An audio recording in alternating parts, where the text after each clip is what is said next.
Hello everyone, and thanks for watching my videos. So in this video, we're going to be looking into the general chemistry fundamental of acid and base, and how can we determine their pH and their behavior. So without further ado, here is the video, and I hope you enjoy it. Thank you.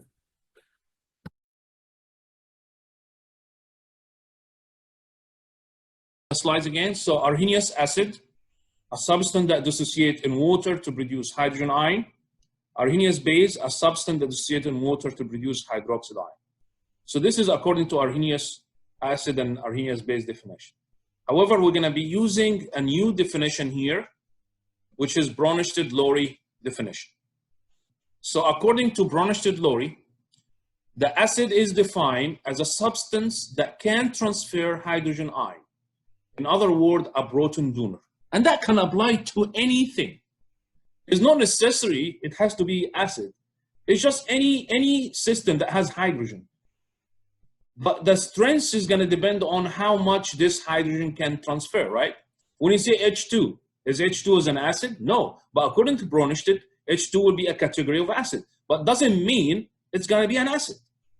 H2, the possibility of H2 giving H plus is very, very, very small. So there's no way H2 is going to be an acid. But according to Brønsted, we're looking for H plus, and anything that contains H has a chance of giving H plus. Brønsted-Lowry base, a substance that can accept hydrogen ion. A substance that can accept hydrogen ion. So if a substance is very, very, very, very, very weak acid, what I mean by that? A substance is very unlikely to give H plus. What's going to happen on the other side? It's going to be a very strong base. So looking at H2, yes, I did mention H2 is very, very, very, very, very, very, very, I can keep saying very weak acid according to Brønsted-Lowry. But losing H plus from become H negative hydride, that's the base, because H2 is going to be the acid, H negative is going to be the base. So that hydride is going to be very, very, very, very strong base. So this is how you know, how you can look at the scale. And in order to understand what I just said right now, let's look at this reaction here.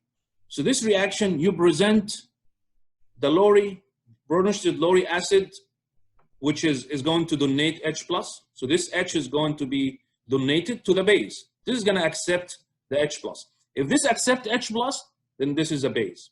If this is donate H plus, then this is an acid. So according to the definition, Brønsted-Lowry acid, a substance that can transfer hydrogen ion, which a proton donor.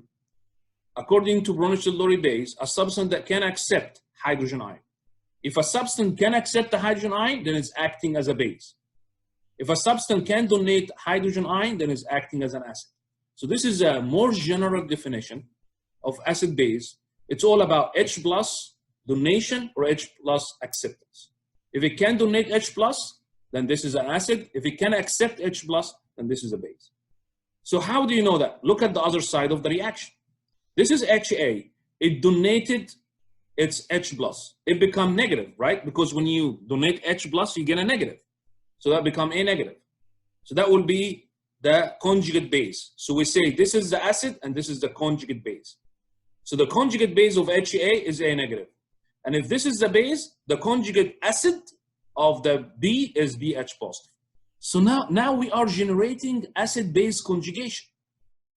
When you look at this right now, from Brønsted-Lowry point of view, that reaction is involving acid-base conjugation, where you basically acid reacting with base to produce acid and a base. This is a new definition that we haven't seen in 101, we haven't talked about in 101. All what we talked about in 101 is arsenous, a substance that will basically will produce hydrogen ion, and a base, a substance will produce hydroxyl ion. There's nothing mentioned here about hydroxyl ion. All what we're talking about is if a substance can donate H plus, that's going to act as an acid. If a substance can accept H plus, it's going to act as a base. And as a result of that, you will have two sides of the reaction, where this side has the acid, the other side will be the conjugate base of that acid. And this side has the base, the other side will have the conjugate acid of that base. And since you have two opposite sides, if this is a strong acid, then the conjugate base is going to be very weak. If this is a weak acid, the conjugate base will be very strong. If this is a weak base, as conjugate acid-base pairs, which is basically chemical species whose formula differ only by hydrogen ion. If you look at HA and A, they differ by hydrogen ion. If you look at B and BH positive, they differ by hydrogen ion. So this is how you identify the conjugate acid-base pair. So here is an example showing you how to identify the conjugate acid-base pairs. So here is HA reacting with water.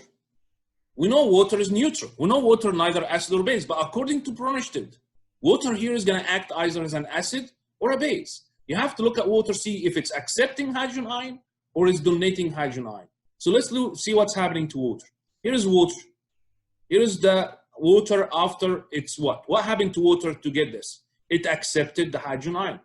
The acid gave the hydrogen ion, the water accepted the hydrogen ion and resulted with hydronium ion. So this will be the acid, water will act as a base. So in this reaction, water is acting as a base.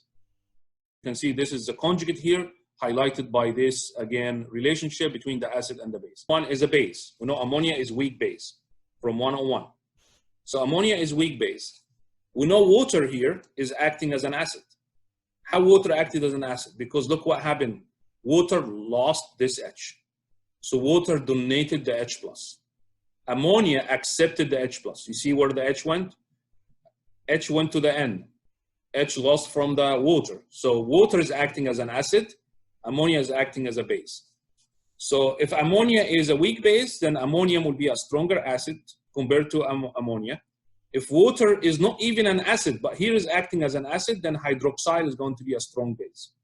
Okay, so this is, again, is going to be a strong base because water is not even, again, we don't consider water to be acid, but according to Brønsted, water here is acting as an acid because water is donating H+.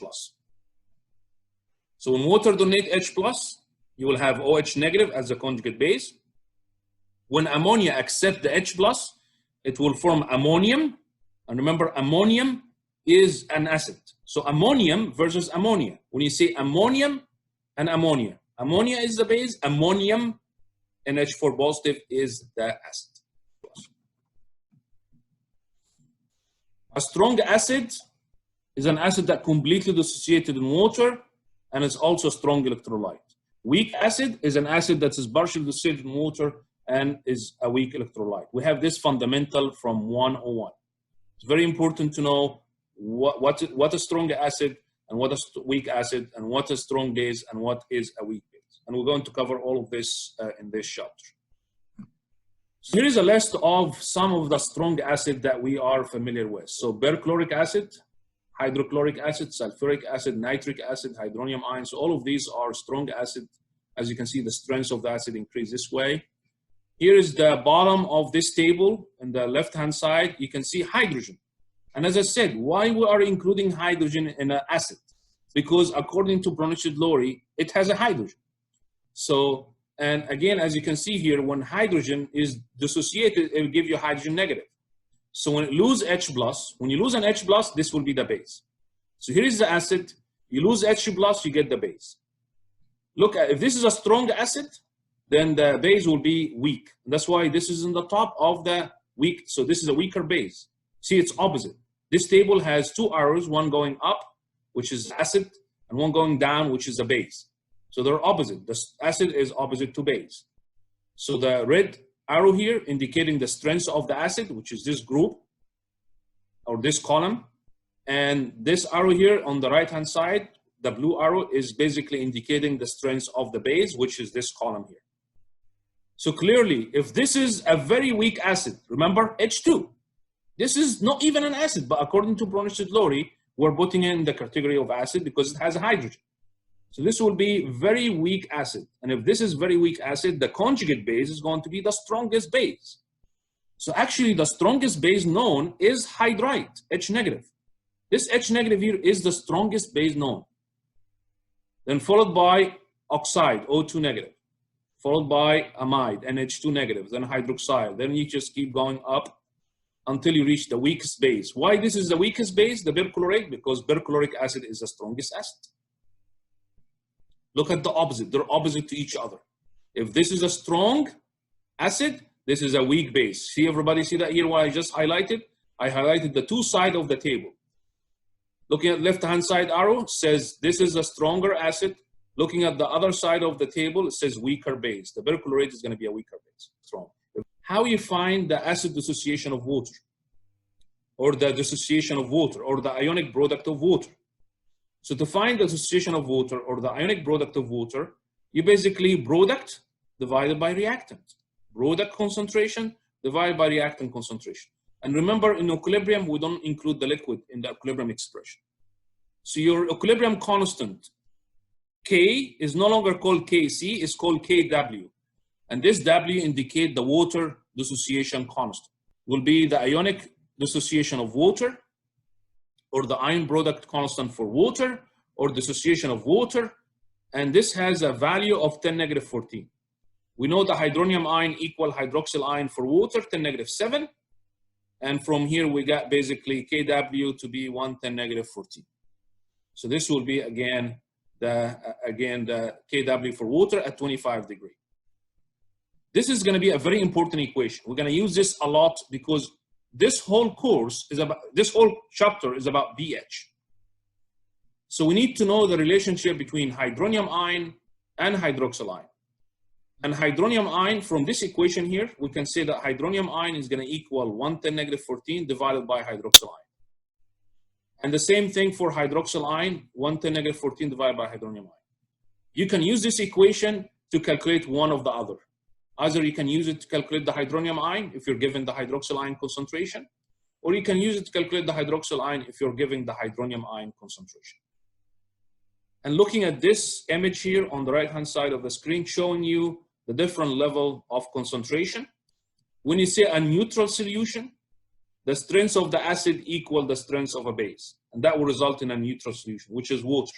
Water is a neutral solution because the because the hydronium ion concentration equal the hydroxyl ion concentration equal 1×10⁻7. If you are in acidic solution, then you have more hydronium ion than hydroxyl ion. Your hydronium ion is greater than hydroxyl ion, greater than 1×10⁻7. And remember, the equilibrium is 1×10⁻14. So if hydronium ion is greater than 1×10⁻7, hydroxyl ion has to be less than 1×10⁻7 because their multiplication has to equal 1×10⁻14. The same thing for a basic solution. If you have the hydroxyl ion greater than 1×10⁻7, then hydronium ion has to be less than 1×10⁻7 because their multiplication is 1×10⁻14. And that will make the hydroxyl ion concentration greater than hydronium ion concentration, and that will make this a basic solution.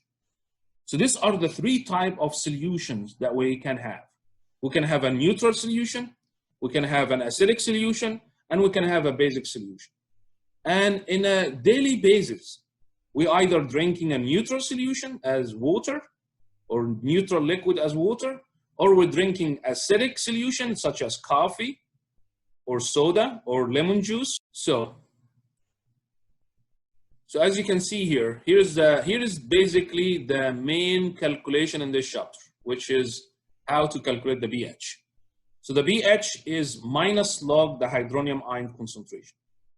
And from this equation here, you can get the hydronium ion by 10 to the negative. The anti-log is the 10 to the power. So 10 to the negative BH will be how to calculate the hydronium ion. What is the BH of, and give you the type of acid or base. And you need to basically perform calculation to get the BH. So this will be the question in this chapter. What is the BH of a strong acid? What is the BH of a weak acid? What is the BH of a strong base? What is the BH of a weak base? 4 different calculations. We're going to go over this 4 different calculation medium. If you are very close to the 0, 0 and 1 and 2, these are very strong acid. So the closer to 0, you're a very strong acid.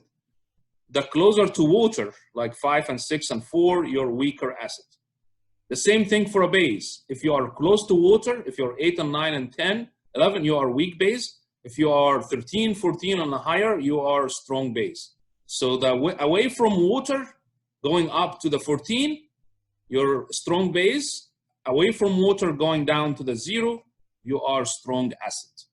And water is the reference here. Human blood, almost neutral, 7.5.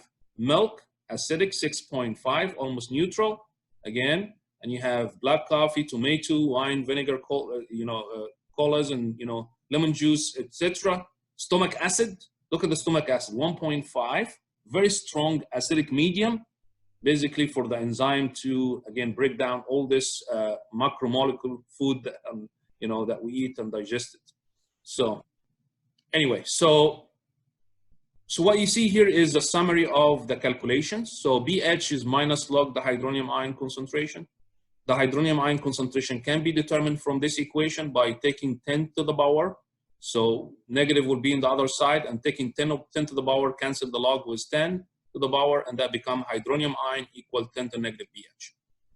You can also calculate the hydronium ion using, again, the hydroxyl ion concentration, or you can calculate the hydroxyl ion using the hydronium ion concentration.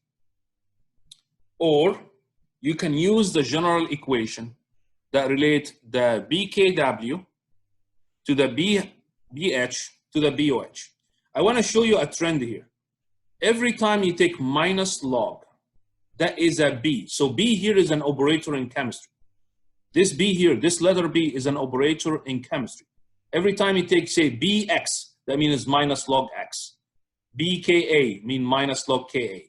BKB minus log KB. BKW minus log KW. So this is a mathematical operator. That mathematical operator means you're taking minus log that particular, whatever that value is. If this is H, then it's minus log the hydronium ion concentration. If this is BOH, then it's minus log hydroxyl ion concentration. If this is BKW, then it's minus log KW. If it's BKA, then it's minus log KA. If it's BKB, minus log KB. So this is the meaning of BH, BOH, BKW, BKA, BKB. So BKW is 14. Minus log 1 to negative 14 is 14. Minus log the hydronium ion is BH. Minus log the hydroxyl ion is BOH. So this here relate the BH to the BOH, which equal 14. So 14 equal BH plus BOH. This is going to become very important, this equation, when you are dealing with a base. And I'm going to show you why it's important to refer to this equation when you are dealing with a base.